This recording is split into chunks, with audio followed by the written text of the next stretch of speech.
Welcome to MSL Stories. Friends, if you don't mind, please subscribe to my channel. I have a dream of 1,000 subscribers. Thank you. Let's start the story. You know those picture-perfect lives you see in movies? I thought I had one. My name's Lucas. I'm 34, and for the past 8 years, I've been married to Emily, the kind of woman who seemed too good to be true. She was 32, sharp, beautiful, and a business owner.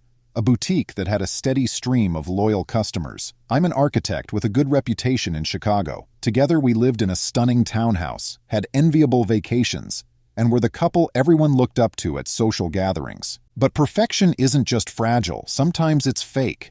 It started with a change I couldn't quite put my finger on. Emily had always been open about her life, her phone left on the kitchen counter, her schedule easy to predict. But over the past few months, her phone was always face down, her notifications muted.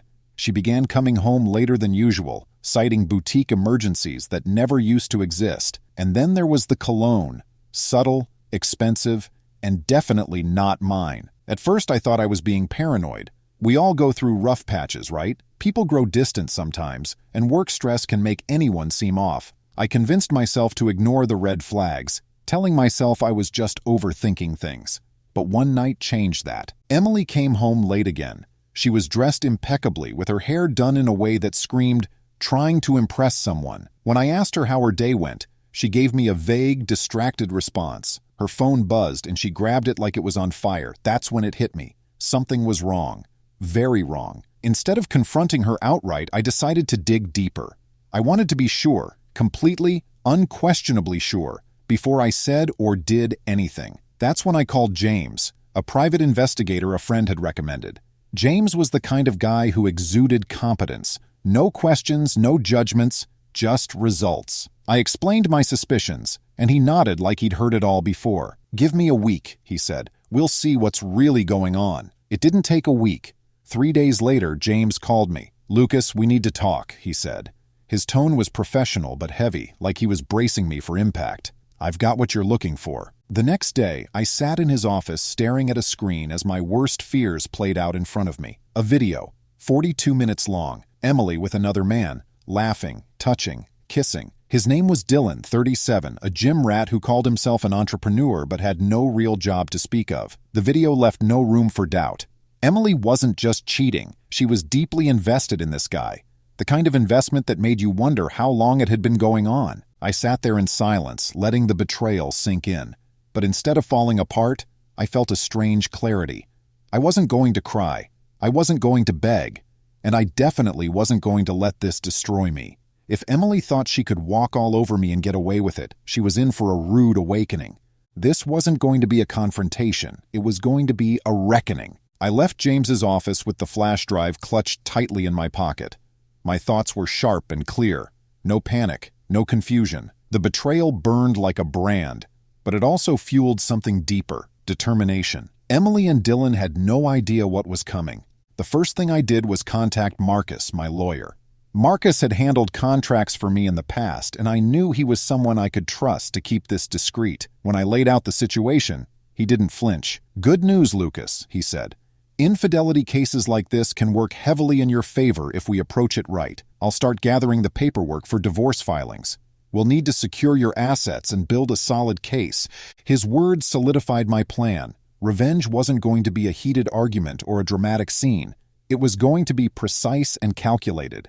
Emily had made a choice to betray me, and now I was going to make sure she lived with the consequences. I spent the next week organizing my life as quietly as possible. Emily didn't notice anything. Why would she? She was still playing the role of the perfect wife, kissing me goodbye in the morning and texting me updates about her long days at the boutique. Meanwhile, I was moving assets. I rerouted my paycheck to a private account and began slowly withdrawing funds from our joint savings. Not enough to raise suspicion, but enough to ensure I wouldn't be blindsided later. Then I started looking into her finances. Emily had always been in charge of managing her boutique's accounts, so I hadn't paid much attention to her spending habits before. What I found made my blood boil. There were multiple unexplained transfers, thousands of dollars gone, sent to what looked like business accounts.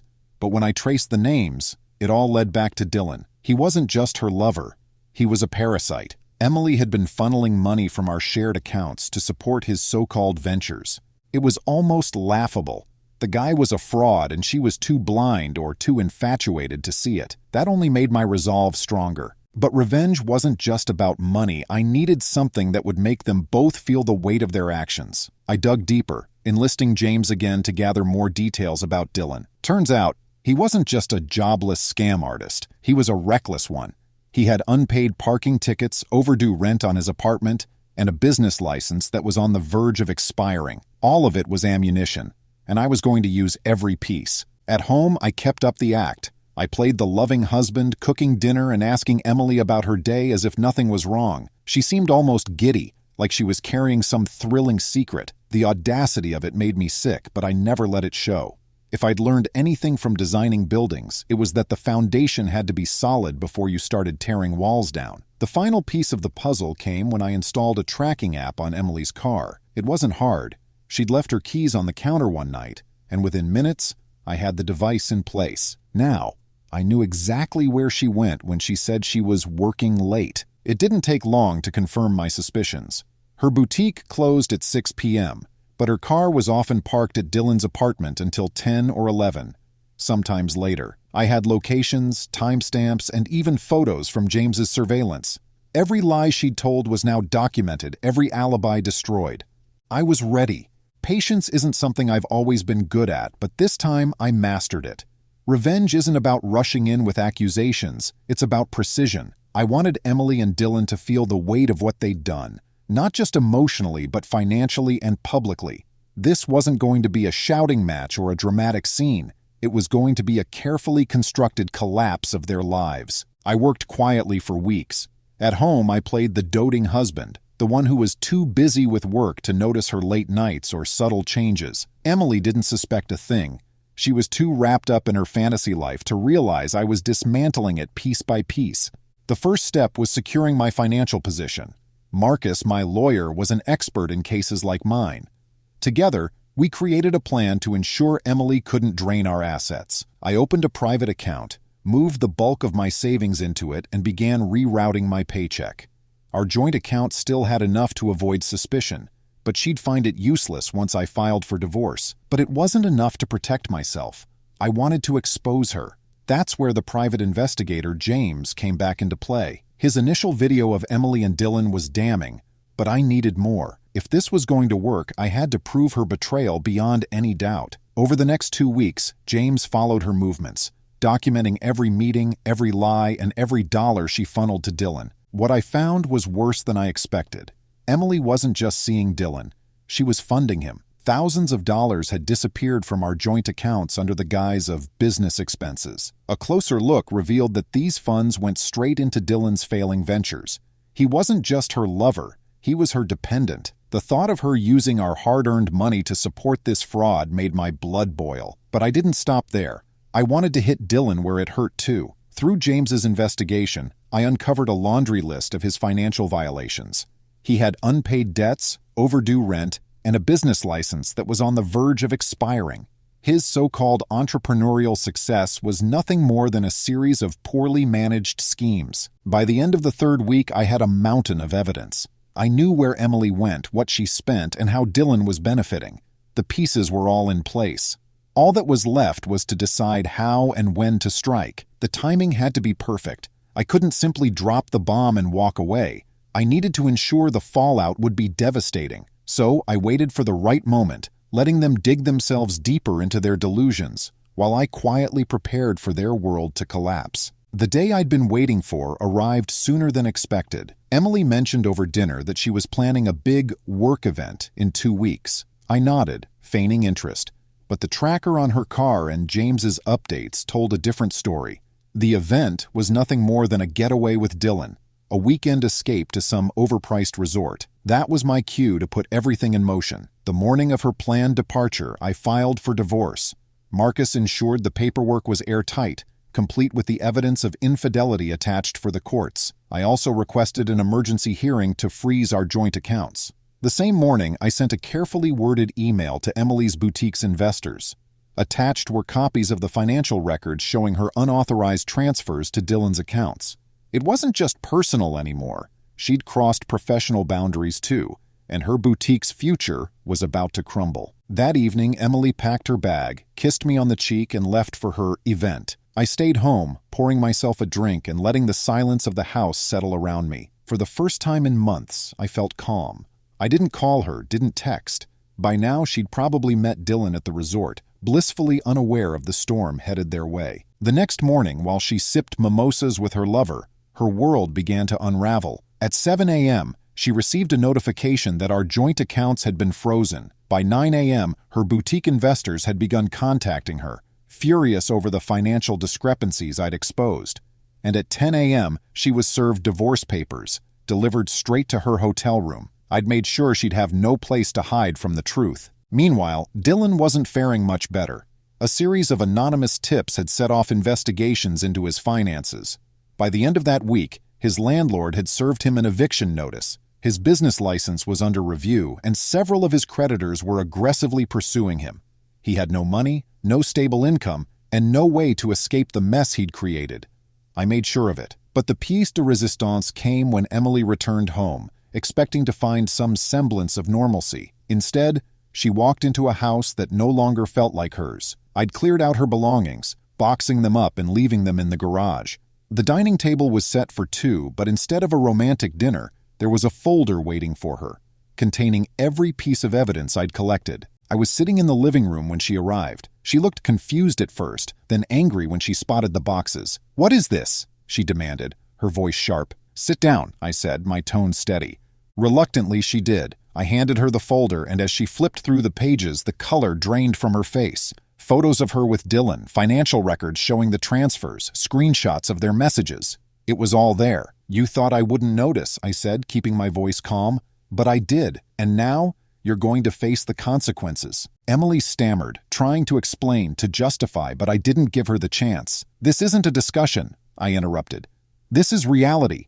You made your choices, and now I'm making mine." She tried calling me later that evening, leaving tearful voicemails that alternated between apologies and threats. I didn't respond. I didn't need to. The damage was done, and there was no going back. The days following Emily's realization that her life was spiraling out of control were oddly satisfying. I didn't need to chase justice anymore. It was already barreling toward her, and she couldn't escape. Her first desperate move was to try to regain control of her boutique.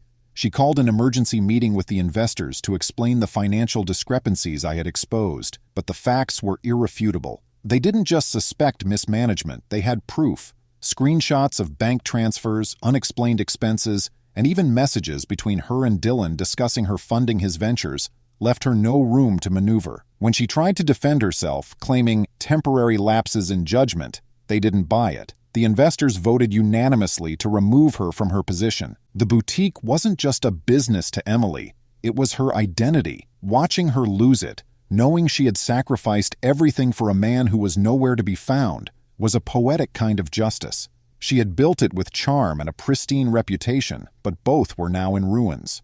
Her personal life fared no better. She couldn't access our frozen joint accounts, and the boutique's financial fallout left her struggling to pay even basic expenses. I learned through mutual acquaintances that she was borrowing money from friends, though most turned her away once word of her actions spread. In her desperation, she tried to contact Dylan, but he was already in free fall. Dylan's collapse was almost as satisfying as Emily's. The anonymous tips I'd sent to the IRS and his creditors worked beautifully. His accounts were frozen, his overdue debts were called in, and his landlord had already issued an eviction notice.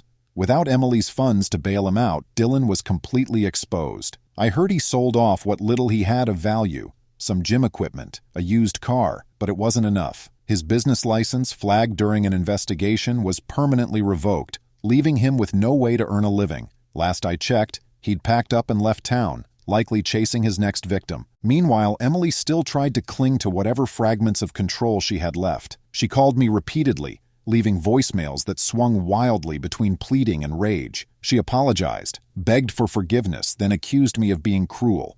None of it mattered.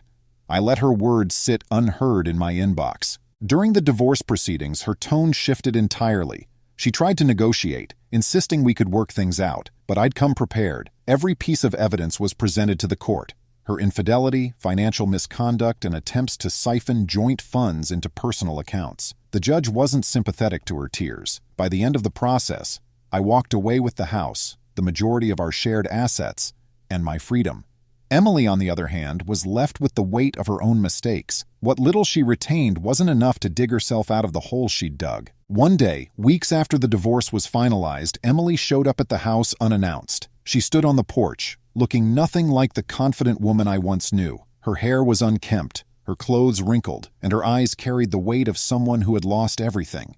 "Lucas," she began, her voice trembling, "can we talk, just for a minute?" I didn't invite her in. I stood in the doorway, arms crossed, waiting. "I'm sorry," she said after a long pause. "I made a mistake. A terrible mistake." I stared at her for a moment, letting the silence stretch.